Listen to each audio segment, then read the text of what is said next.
Meus amigos do canal do Paulo Nunes, eu fiz a promessa de dizer a você agora o porquê da luta incessante do presidente Jair Bolsonaro para criar um cataclismo para destruir o Supremo Tribunal Federal, mesmo sabendo que não conseguiria. É simples você entender algumas coisas.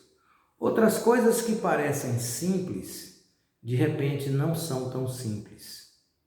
Vou destrinchar. Em um outro áudio, eu falei das implicações policiais envolvendo a família do presidente Jair Bolsonaro. Crimes cometidos no passado e crimes cometidos agora no presente.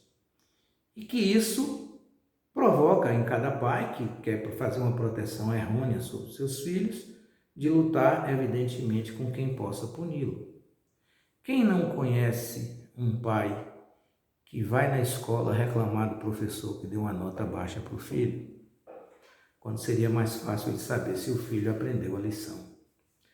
Mas eu quero dizer a você hoje o que está por trás dos ataques ao Supremo Tribunal Federal.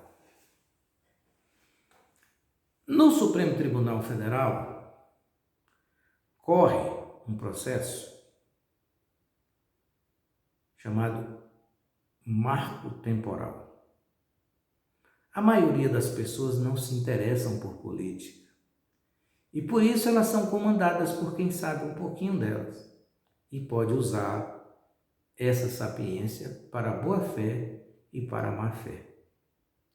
Então, você não quer discussão, você não quer saber o que é marco temporal. Esse marco temporal é simplesmente um recurso extraordinário que foi colocado para apurar uma medida provisória do governo federal, feita pelo presidente Jair Bolsonaro, para garantir a posse e o cultivo das terras indígenas do Brasil. E alegando que somente os índios que estavam habitando as terras até 5 de outubro de 1988, quando a Constituição Federal foi promulgada, teriam direito a essas terras. Aqueles que mudaram de lugar e que tiveram suas terras invadidas pelo agronegócio, perderiam suas terras.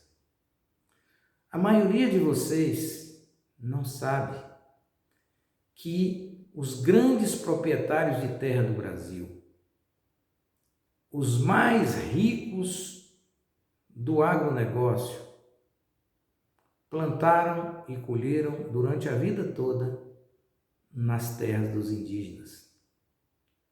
E mais justo que é entregar alguma coisa desse benefício aos indígenas é, no caso, tomar suas terras. Eu comecei com a afirmação, mas eu devolvi como uma pergunta. Ocorre que todos aqueles que estão apoiando o Bolsonaro nesse momento são favoráveis à exterminação dos índios. Não têm a coragem de dizer, mas a verdade é clara. Os índios não são considerados pessoas para os ricos. Mesmo porque eles vêm sendo exterminados desde 1502. Tanto que, naquela época, eles eram 3 milhões. Hoje, eles são pouco mais do que 800 mil pessoas. No Pará, no Mato Grosso, índios são assassinados todos os dias. Aqueles índios que não querem conversa com o branco é porque eles sabem que outros iguais a eles morreram. E aí você mata o índio, comunidades indígenas de 10, 15 pessoas, eles matam, eles que eu digo são os fazendeiros, e enterram os índios ali mesmo. Ninguém tem identidade de índio. E aí se apossam das suas terras para plantar soja. E acham que não cometeram crime algum, são capazes de ajoelhar na igreja evangélica, como também receberem a hóstia consagrada da mão do padre. Mas, meus amigos, vamos raciocinar um pouco. Qual seria o interesse do pessoal do agronegócio na destituição do Supremo Tribunal Federal? Tá fácil, não tá agora? Então, o marco temporal está em julgamento. Já existe um voto do relator do processo, ministro Fachin, favorável à posse e domínio dos índios sobre suas terras. Mas qual rico que é isso? Segundo o excelentíssimo senhor presidente da República, se o marco temporal for rejeitado, inviabilizará o agronegócio brasileiro. Para ele pouco importa quem é o dono da terra. Mas acontece que, como eu falo aqui e falei em outro vídeo, a ciência do direito diz o seguinte: antes do Estado brasileiro aparecer, o que existia no Brasil? Era o índio. Portanto, não tem como ninguém que chegou depois do índio ser dono da sua terra. E no passado, os índios foram mortos como hoje são também. Acontece que quando você chega na civilização, você começa a entender que não é mais possível fazer isso. E esse é o grande problema do Brasil. Mas eu tenho outro problema para falar para você. Você sabia que os fazendeiros do Brasil devem ao Brasil 600 bilhões de reais? Pois é. Desses 600 bilhões de reais, 50 dos maiores fazendeiros da soja, do milho, do feijão, devem 200 bilhões de dólares, não é milhões não, gente, 200 bilhões de reais ao Brasil, praticamente o orçamento da Bahia. Agora eu vou dizer a você qual é o X da questão.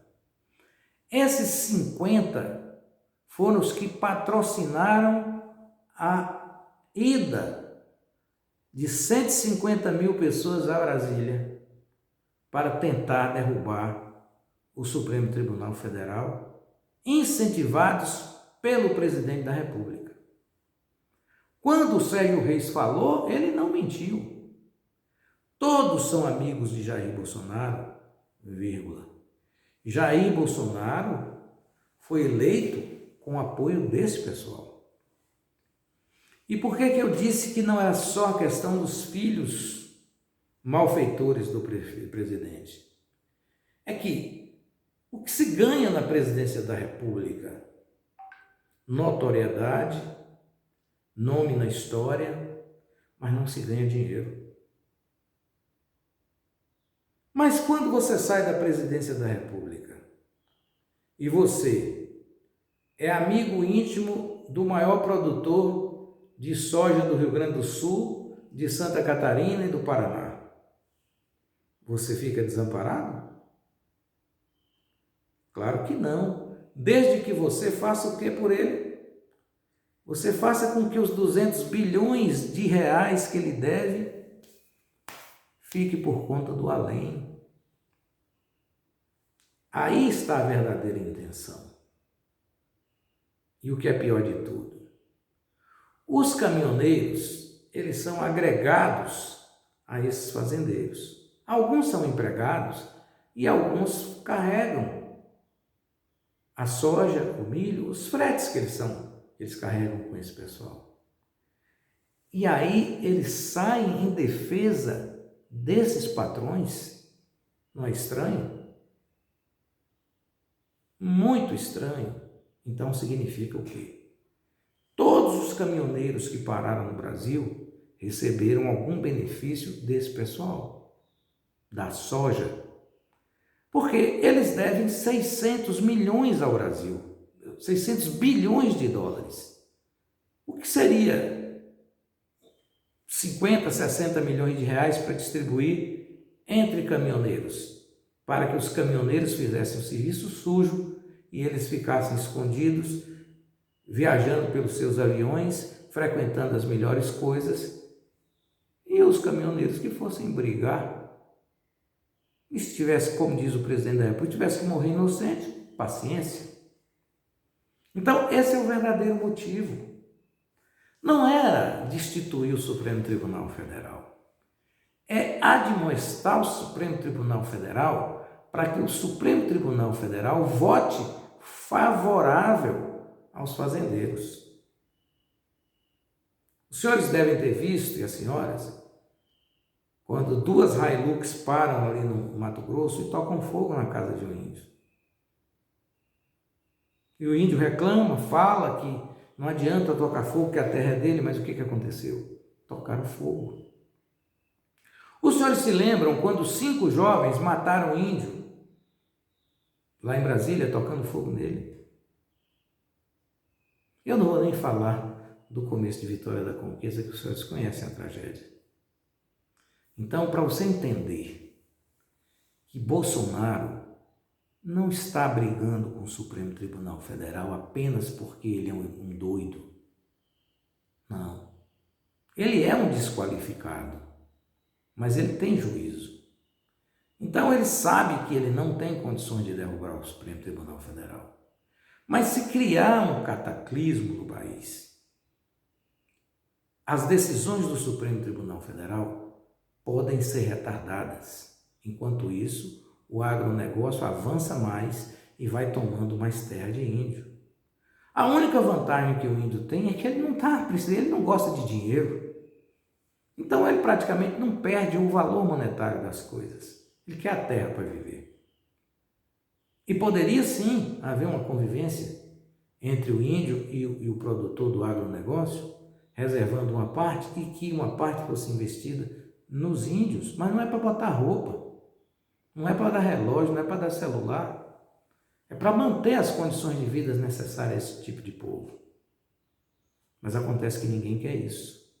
E nós acostumamos no Brasil a festejar os nossos grandes assassinos, os nossos grandes ladrões. O que nós temos na nossa mente é que só devemos punir os ladrões pobres. Os ladrões ricos são bem aceitos na sociedade. Quem é de Vitória da Conquista que vira a cara para um ladrão rico? Ninguém. Ele é bem tratado no restaurante, ele é bem tratado na igreja, ele é bem tratado na sociedade. Ninguém se zanga com um ladrão rico. Ou você acha que eles não existem? Você sabe que existem, aqui na nossa Vitória da Conquista. Mas aí, se o cara for um ladrão pobre, ele não dá para ele. Mesmo porque, com os recursos que tem um ladrão pobre, os bons advogados e tudo, eu não estou aqui fazendo crítica nenhuma, ele acaba atenuando a sua pena no Brasil inteiro. Mas aí, mesmo esses que fazem tudo errado, ele é o primeiro a estar punindo aquele que faz certo. Eu quero contar uma coisa aqui que não é folclore político. Mas tem um cidadão, não vou dizer a cidade, que ele era uma pessoa que não é que ele perseguia, que ele aplicava a lei, só que ele aplicava a lei com certo rigor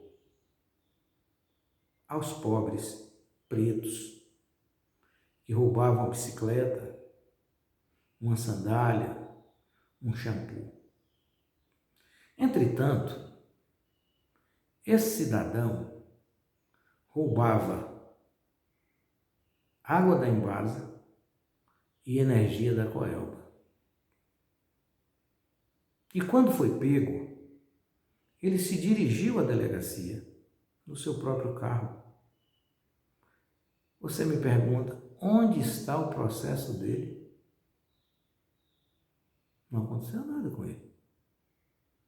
Ele continuou pregando a moralidade, pregando a honradez, pregando os bons costumes e é tido na sociedade como um homem de bem.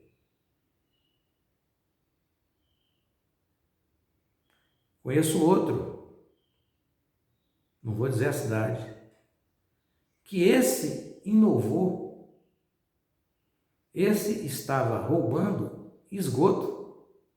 Dá para você entender? Você já viu rato de esgoto, mas você nunca viu gato de esgoto. O cidadão conseguiu fazer um esgoto clandestino na Embasa. É na Bahia, claro, mas não vou dizer onde é. E essa pessoa pousa como um paladino da moralidade. Não roubou nada. Entendeu? É a mesma coisa que Jair Bolsonaro falou quando aqueles militares do Exército executaram, assassinaram o músico e ainda assassinaram o vigia, o guardador de carro. E o que o presidente disse? O Exército não matou ninguém. Foram só 80 tiros. O rapaz estava com seu filho e sua esposa no carro, no Rio de Janeiro. Apenas era preto e estava dirigindo um carro branco. Então, nós temos um raciocínio diferente em relação às coisas. E o que há de real, minha cara e minha nobre família brasileira, é que o Bolsonaro ele tem essa implicação. Foi por isso que eu pedi para fazer um áudio separado do que eu tinha falado. Eu pergunto outra vez a você que está me ouvindo aqui agora e me vendo. Não seria normal que o caminhoneiro reivindicasse a diminuição do preço da gasolina, do bujão de gás, do pedágio, do óleo diesel e do frete? Não seria? Nessas manifestações que houve, no dia 7 de setembro, alguém pediu alguma dessas reivindicações foi apontada? Não. O senhor José Trovão queria derrubar o Supremo Tribunal Federal para salvar o Brasil.